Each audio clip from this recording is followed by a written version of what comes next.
누가 언제 창시했냐? 경전 같은 경우는 뭐가 있을까요? 신도수 같은 경우는 어떻게 될까요? 종교 사회적 지도자는 뭐라고 부를까요?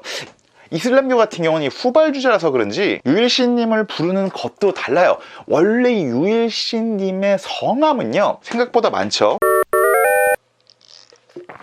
1, 2편에서는 유대교, 기독교, 이슬람교가 왜 하나로 묶이는지 공통점에 대해서 아는 척을 하고 이들이 지니는 역사성과 관계에 대해서 아는 척을 했어요. 억지 암기법이나 드립이 없어서 좀 심심하셨죠? 어쩔 수 없습니다. 이 종교 가지고 함부로 드립을 치다가 칼 맞을 수 있어서 밋밋하게 진행을 했습니다. 이해해 주시면 감사하겠습니다. 물론 1, 2편 갖고 충분히 아는 척을 할 수가 있습니다. 그러나 이제 종교별 용어라든지 어떤 세부적인 차이점을 살짝 건드리면서 한 단계 더 아는 척하는 시간을 가져보도록 하겠습니다. 이번 시간에 솔직히 말해서 이해할 건 별로 없습니다. 그냥 외우고 아는 척만 하시면 됩니다. 간만에 칠판에 판서를 좀 하겠네요. 복습 겸 이미 들었던 내용부터 한번 알아보도록 하시죠. 우선 유대교, 기독교, 이슬람교 순으로 쭉 이야기를 할 겁니다. 누가 언제 창시했냐? 유대교 같은 경우는 BC 기원전 1500년경에 모세가 창시했다 라고 전해집니다. 그리고 기독교는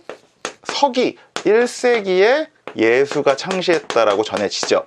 그리고 이슬람교 같은 경우는 기원 후 7세기 초에 무함마드가 창시했다고 전해집니다. 경전 같은 경우는 뭐가 있을까요? 유대교 같은 경우는 가장 유명한 구약 성경이라고 불리는 이 타나크가 있고요. 그리고 유대교의 지식인들, 선생님들의 가르침이 담긴 이 탈무드도 준 경전으로 칩니다. 뭐 기독교 같은 경우 유명하죠. 구약 성경과 신약 성경 등등이 있고요. 이슬람교 같은 경우는 무함마드가 지은 코란, 그리고 그 무함마드의 이야기, 말씀들이 담긴 전승록인 하디스가 경전으로 대우를 받습니다. 구원을 받으려면 어떻게 될까요? 당연히 유대교 같은 경우는 유대교 믿으면 구원, 기독교 같은 경우는 예수님 믿으면 구원, 이슬람교 같은 경우는 후발주자라서 그런지 유일신을 믿고 유일신 신앙만 믿으면 다 구원을 받을 수 있다 라고 말을 합니다. 신도수 같은 경우는 어떻게 될까요? 유대교 같은 경우는 한 1500만 명 정도 됩니다. 생각보다 많죠. 기독교 같은 경우는 어떨까요? 개신교, 천주교, 뭐 카톨릭, 그리고 정교회 등을 다 합쳐서 한 25억 명 이하, 24억 명에서 25억 명 정도라고 칩니다. 이슬람교 같은 경우는 수니파와 시아파, 소수 종파까지 다 합쳐서 18억 명 이하라고 합니다. 그래서 이 아브라함 계열의 종교를 믿는 사람들을 다 합치면 40억 명이 넘습니다. 아브라함 계통의 종교 같은 경우는 안식일이 있습니다. 안식일. 네. 유일신이 세상을 만들고 하루 쉰 날을 말하죠. 유대교 같은 경우에는 토요일이에요. 기독교 같은 경우는 일요일이죠. 이슬람교 같은 경우에는 금요일입니다. 이걸 뭐 외우기 쉽게 하려면은 세 종교 중에 가장 어색한 종교가 어디죠? 이슬람교잖아요. 금, 토, 일 중에 가장 어색한 쉬는 날이 언제죠? 금요일이잖아요.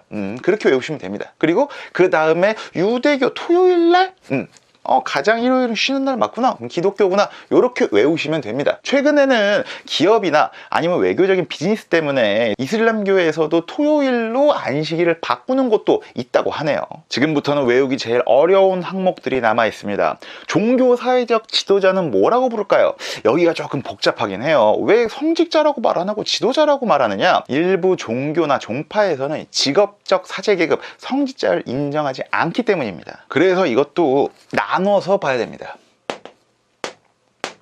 우선 유대교에서는 랍비, 그리고 기독교에서는 신부와 목사님, 그리고 이슬람교에서는 이맘, 호자톨 이슬람, 아야톨라라고 부릅니다.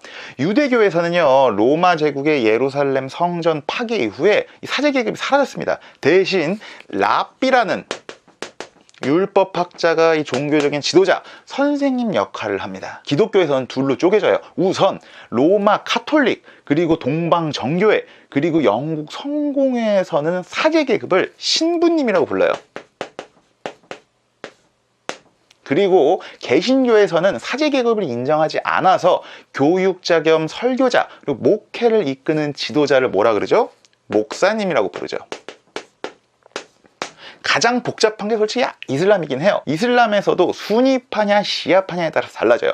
수니파 같은 경우는 개신교처럼 사제 계급을 인정하지 않아요. 그래서 예배를 드릴 때 크고 작은 이슬람의 공동체에서 그 안에서의 지도자를 우리는 이맘이라고 해요. 시아파에서의 이맘은 무함마드라든지 알리의 혈통적인 정통 후계자로서 코란을 해석할 수 있는 권한을 갖는 최고 지도자를 우리가 이맘이라고 불러요. 그럼 성직자는 뭐라고 그럴까요?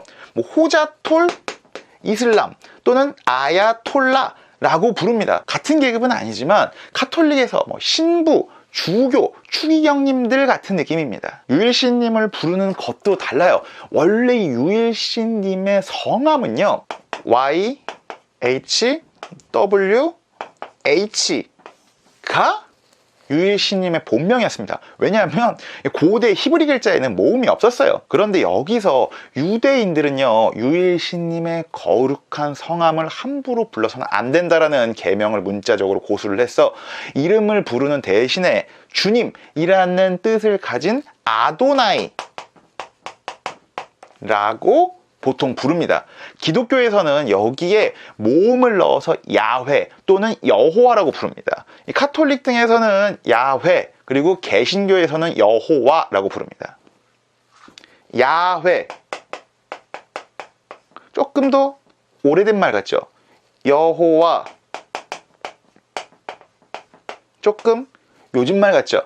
예전부터 있었던 카톨릭 등에서는 야훼 그리고 16세기 17세기 종교개혁 이후에 생긴 조금 요즘 생긴 개신교에서는 여호와 이렇게 외우시면 편합니다. 이슬람에선 쉽죠? 알라. 그럼 이런 유일신님을 한국어로 번역하는 한국어 표기는 어떻게 될까요? 유대교에서는 함부로 부를 수 없으니까 주님 이건 쉽습니다. 기독교에서는 역시나 쪼개져요.